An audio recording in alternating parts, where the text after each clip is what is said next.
ACT, did you see this? Look, if it ain't official Dana J, Primadonnanews, I don't even want to see it. Just take the phone.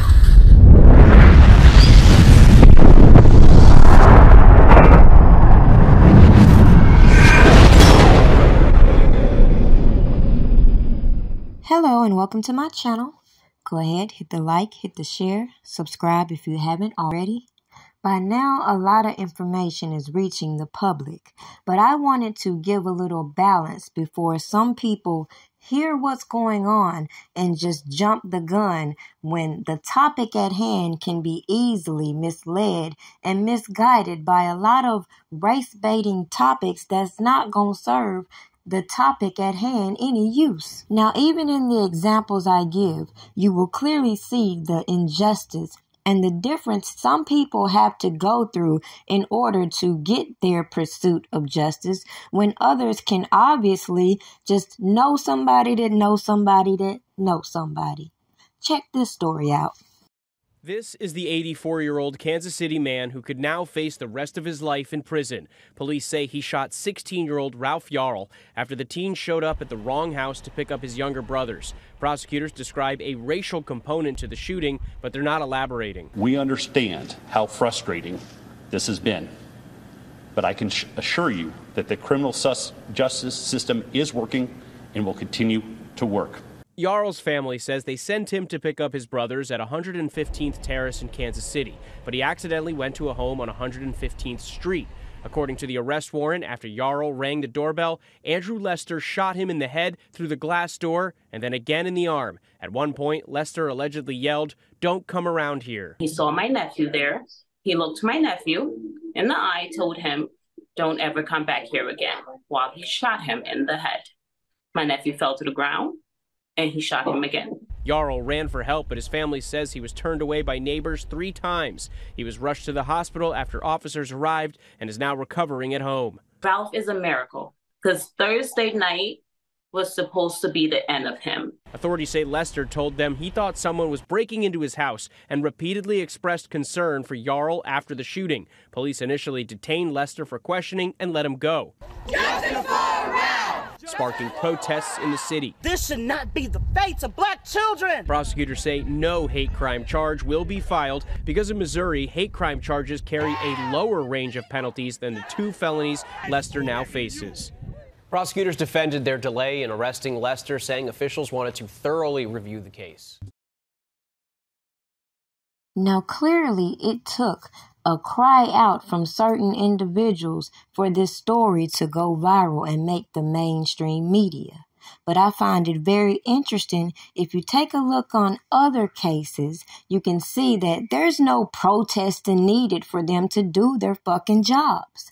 But when it comes to us, for some strange reason, we got to go out there and try to peacefully assemble. With that also said, the people assembling also seem to negate the fact that even though the specific thing that became viral news caught their attention, this is something that is going on time and time in, and it's unfortunate that it takes a child to raise public awareness. Yet why is it people are feeling so entitled to just resolve all of their issues, all of their so-called beliefs by brandishing their guns and then trying to justify taking somebody's life or injuring them? Authorities say 20-year-old Kaylin Gillis of Schuylerville was with 3 friends in a car trying to find a friend's house Saturday night, but it was dark with no cell service in a very rural area, and they made a mistake and drove up the wrong driveway on Patterson Hill Road in Hebron, but quickly realized they were at the wrong place. So they were basically looking for their friend's house and got mistaken and drove up this driveway. While they were leaving the residence, once they determined that they were at the wrong house, a subject came out on his porch for whatever reason and fired 2 shots, one of which struck the vehicle that Kaylin was in. She was fatally injured. The group frantically drove away, finally able to get a cell phone signal and call for help in Salem on Cemetery Road shortly before 10 p.m., about 5 miles away. but Kaylin did not survive. Now 65-year-old Kevin Monahan of Hebron is facing a charge of second-degree murder.